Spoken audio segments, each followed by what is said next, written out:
सही कहा है किसी ने, चिंता और चिता में सिर्फ एक बिंदु का फर्क होता है। इस दुनिया में कुछ लोग बेवजह चिंता करते हैं, बिना किसी कारण के ही अपने आप को और मन को परेशान भी करते रहते हैं। चिंता हमें बीमार करती है। आज की इस कहानी से हम सीखेंगे कि हमें बेवजह चिंता नहीं करनी चाहिए। लेकिन इससे पहले कि आप इस कहानी में खो जाएं, इस चैनल को सब्सक्राइब जरूर कर ले और कमेंट बॉक्स में नमो बुद्धाय लिखना ना भूलें। तो चलिए कहानी शुरू करते हैं। एक गांव में एक किसान था जिसे एक बहुत ही बुरी आदत लग चुकी थी, और वह आदत थी बेवजह चिंता करने की। वो हर समय किसी न किसी चीज की चिंता करता ही रहता था। वो हर समय सोचता रहता कि कहीं मेरे साथ कुछ गलत ना हो जाए, जबकि उसकी जिंदगी में अभी तक सब कुछ ठीक ही चल रहा था। उसके पास एक अच्छा सा खेत था जिसमें अच्छी खासी फसल हो जाती थी।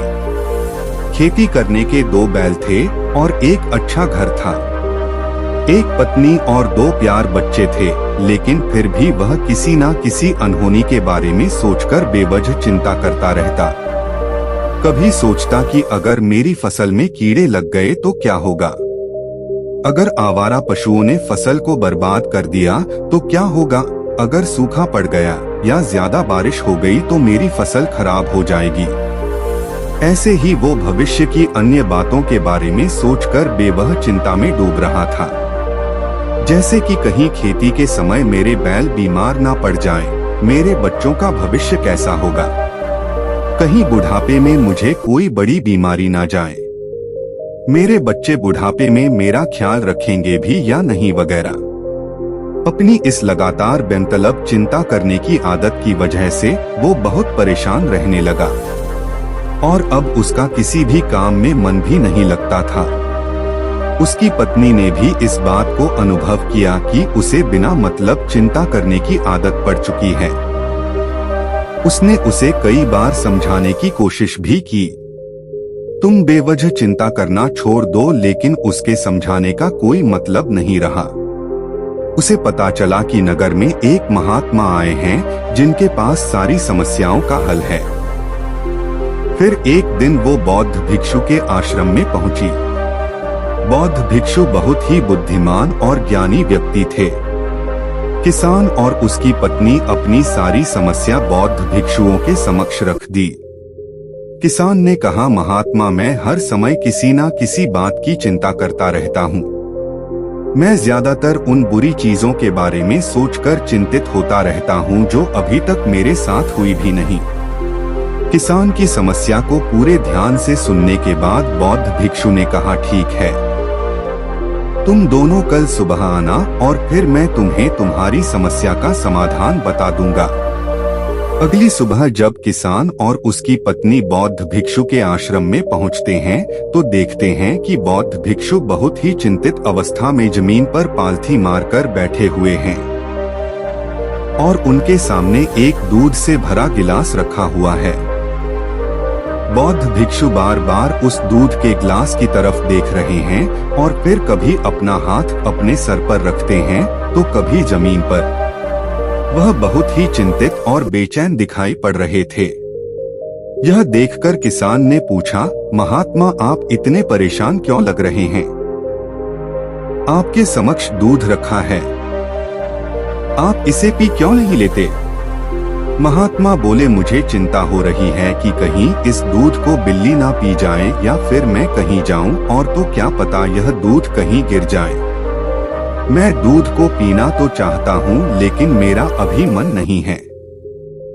मैं तो यही सोच रहा हूं कि अगर यह दूध खराब हो गया या कोई गंदी चीज इस पे पड़ गई तो फिर क्या होगा? इतना सुनकर किसान जोर जोर से हंसने लगा। किसान ने हंसते हुए कहा, इसमें इतनी चिंता करने वाली कौन सी बात है, यह दूध ही तो है। अगर इसे बिल्ली ने गिरा दिया या ये खराब हो गया या फिर किसी ने इसे पी लिया तो क्या हो गया? ये आपको दोबारा मिल जाएगा और वैसे भी आपका चिंता करना बेकार है, क्योंकि ना तो अभी इसे बिल्ली ने गिराया है, ना ही खराब हुआ है और ना ही अभी इसे किसी ने पिया है। और हो सकता है कि भविष्य में ऐसा हो भी ना।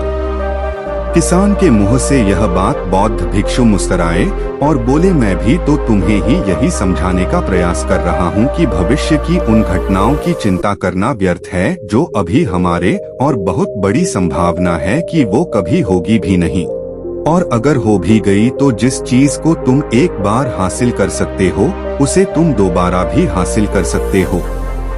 और अगर नहीं कर पाए तो कोई बात नहीं, क्योंकि समस्याओं के आने के साथ ही उन समस्याओं का सामना करने की हिम्मत भी अपने आप ही आ जाती है।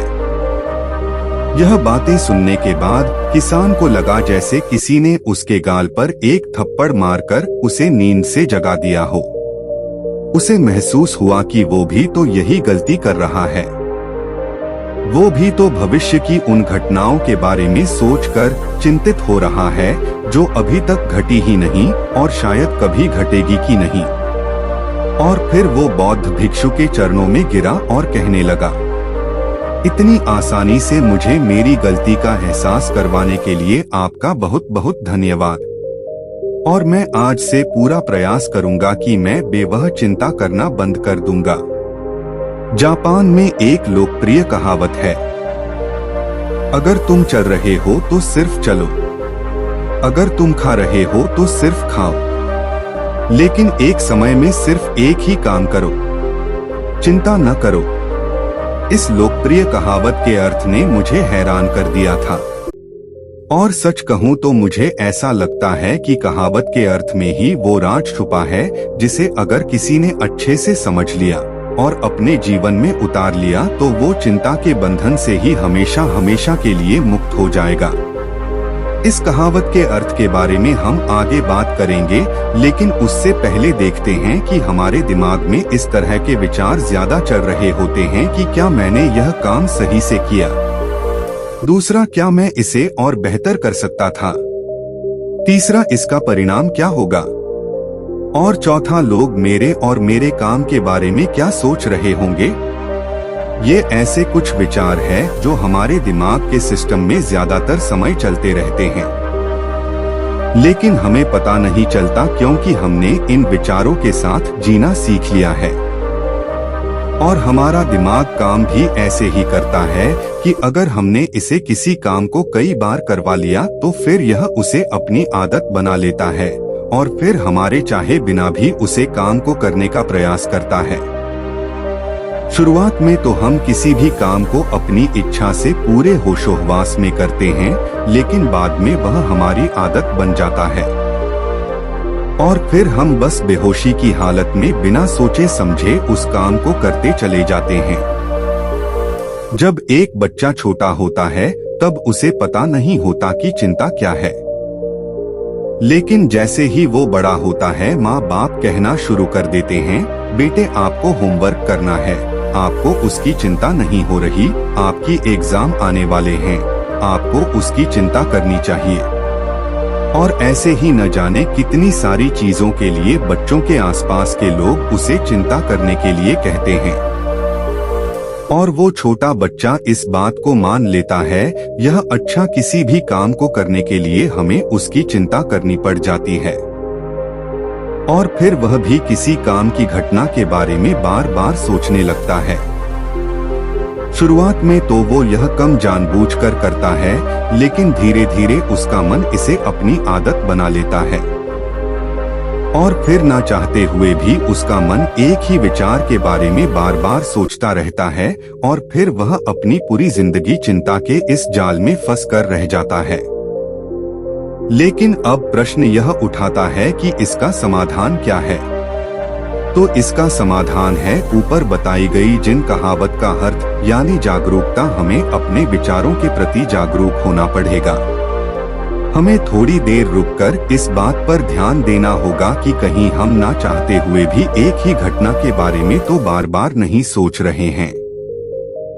हमें पूरी जागरूकता के साथ यह देखने का प्रयास करना होगा कि पूरे दिन हमारे अंदर इस तरह के विचार उठाते रहते हैं। अब आप पूछ सकते हैं, केवल जागरूकता क्या करेगी? मैं कहता हूँ यह काफी है। यह मन को शांत करने के लिए पर्याप्त है। मन को अपने स्वभाव का एहसास करने के लिए पर्याप्त है और जीवन में जागरूकता लाने का सबसे आसान तरीका है ध्यान करना है। ध्यान करने के दौरान अपने विचारों पर ध्यान देना, और जब आप पूरी जागरूकता के साथ अपने विचारों पर ध्यान देना शुरू कर देंगे, तब आप पाएंगे कि आपके मन में चलने वाले गैर जरूरी विचार एक एक करके अपने आप ही गायब होना शुरू हो जाएंगे और फिर आप एक आनंदित और शांत जीवन अनुभव कर पाएंगे। दोस्तों, उम्मीद करता हूँ आपको इस कहानी से जरूर बहुत कुछ सीखने को मिला होगा। यह कहानी आपको कैसी लगी हमें कमेंट बॉक्स में कमेंट करके जरूर बताएं और साथ ही इस कहानी को अपने दोस्तों के साथ जरूर शेयर करें ताकि उन्हें भी इस कहानी से कुछ सीखने को मिल सके। धन्यवाद। नमो बुद्धाय।